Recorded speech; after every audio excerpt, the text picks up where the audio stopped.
ہم اپنی گفتگو کا یہ سلسلہ وہیں سے شروع کریں گے جہاں پہ ہم نے بات ختم کی تھی۔ عمل کے لیے اخلاص چاہیے۔ اخلاص کی دولت کے بغیر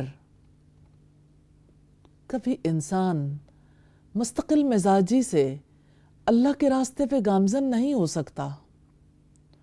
نبی صلی اللہ علیہ وسلم سے ایک صحابی نے سوال کیا تھا کہ اللہ کے رسول مجھے کوئی ایسا کام بتا دیجئے اسلام لانے کے بعد کہ میں وہ عمل کروں تو مجھے کسی اور عمل کی ضرورت نہ رہ جائے۔ تو اب صلی اللہ علیہ وسلم نے جواب دیا، قُلْ آمَنْتُ بِاللَّهِ ثُمَّ اسْتَقِمْ، کہہ دو میں اللہ پر ایمان لایا پھر ثابت قدم ہو جا۔ اللہ پر ایمان کتنی بڑی چیز ہے، اور پھر اس ایمان پر استقامت، یہ استقامت اخلاص سے آتی ہے۔ اخلاص یقین میں، اخلاص امید میں، اخلاص محبت میں، یہ اخلاص بہت بڑی دولت ہے۔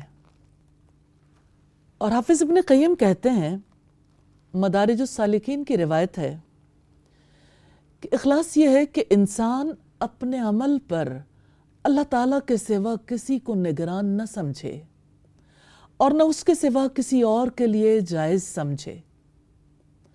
نبی صلی اللہ علیہ وسلم سے سیدنا جبریل علیہ السلام نے یہ سوال کیا تھا، مل احسان، احسان کیا ہے؟ اخلاص، عبادت کا حسن کیا ہے؟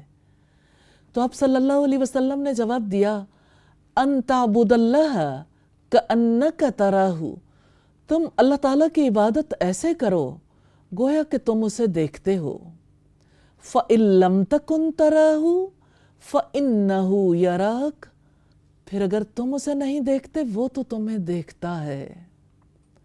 عبادت میں بھی حسن اسی سے آتا ہے اور زندگی میں بھی حسن اسی سے آتا ہے کہ انسان ہر کام پر اللہ کی خوشی کی نیت کرے۔ اللہ تعالیٰ کے سوا وہ کون ہے جس کے لیے ہم اپنا وقت لگائیں، جس کے لیے ہم اپنی صلاحیتیں لگائیں، جس کے لیے ہم اپنا مال لگائیں؟ کون ہے وہ جو اللہ کے ماں سوا حق رکھتا ہو کہ ہم سب سے زیادہ محبت اس سے کریں؟ کون ہے وہ جس پر ہم اعتماد کر سکیں کہ وہ ہماری بگڑی بنا دے، وہ ہماری مشکلات حل کر دے، وہ ہمیں ہماری زندگی میں ہر مقام پر مدد فراہم کر دے؟ کون ہے اس رب کے سوا جو یہ حق رکھتا ہو؟ تو یہ اخلاص ہے جو زندگی میں بڑی تبدیلی لے کر آتا ہے۔ سلف صالحین سے ہمیں اخلاص کے جو معنی ملتے ہیں ان میں پہلی بات یہی ہے کہ عمل اللہ تعالیٰ کے لیے ہو، اس میں غیر اللہ کے لیے کچھ بھی نہ ہو۔ مجھ سے کسی نے کہا سب کچھ اللہ کے لیے کر سکتے ہیں لیکن ایک کھڑکی تو کھلی رکھ سکتے ہیں نا، ایک ایسی کھڑکی جس پر صرف ہمارا حق ہو۔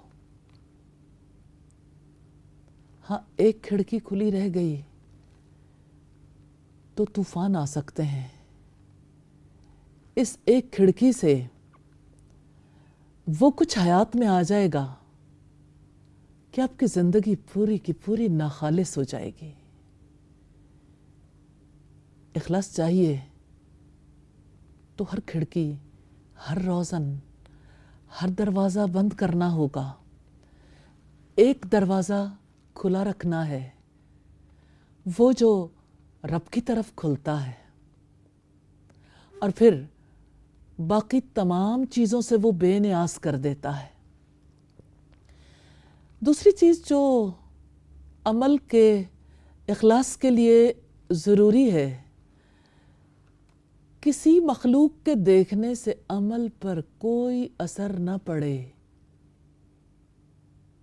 جب عمل پر اثر پڑتا ہے تو یہ ریاکاری ہے، اور ریاکاری تو عمل کو کھوٹا کر دیتی ہے۔ نبی صلی اللہ علیہ وسلم نے فرمایا من صلی یرائی فقد اشرکا، جس نے دکھاوے کی نماز پڑھی اس نے شرک کیا، ومن صام یرائی فقد اشرکا، جس نے دکھاوے کا روزہ رکھا اس نے شرک کیا، ومن تصدق یرائی فقد اشرکا، جس نے دکھاوے کا صدقہ کیا اس نے شرک کیا۔ سارے پیغمبر اسی لیے آئے تھے کہ شرک کی کھوٹ سے بندوں کو بچا لیں۔ کتنا مشکل عمل تھا نا۔ انسان کتنی عجیب چیز ہے، جو چیز اس کی زندگی کے لیے سب سے زیادہ ناگزیر ہے،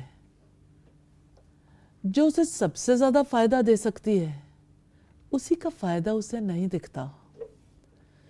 پھر پیغمبر بھی دلائل دیتے رہے، پیغمبروں کے بعد میں آنے والے بھی آج تک دلائل دے رہے ہیں، قیامت تک دیں گے، تاکہ لوگ اللہ تعالیٰ کے لیے خالص ہو جائیں۔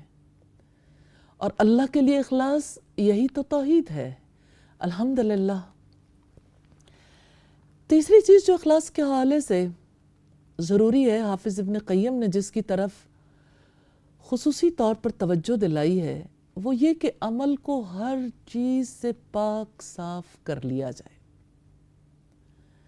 دیکھیں،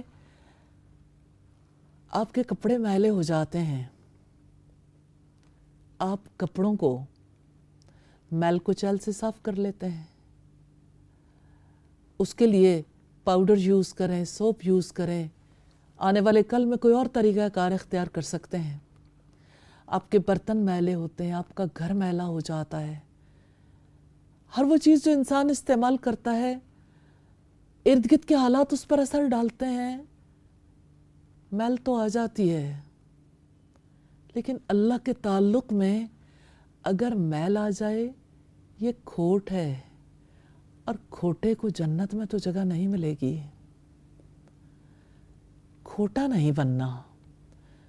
تو دیکھیں، ایک پوری عمل کی لائن ہمیں ملتی ہے، کھوٹ کو کس طرح سے دور کرنا ہے، کیسے اپنے عمل کو پاک صاف کرنا ہے۔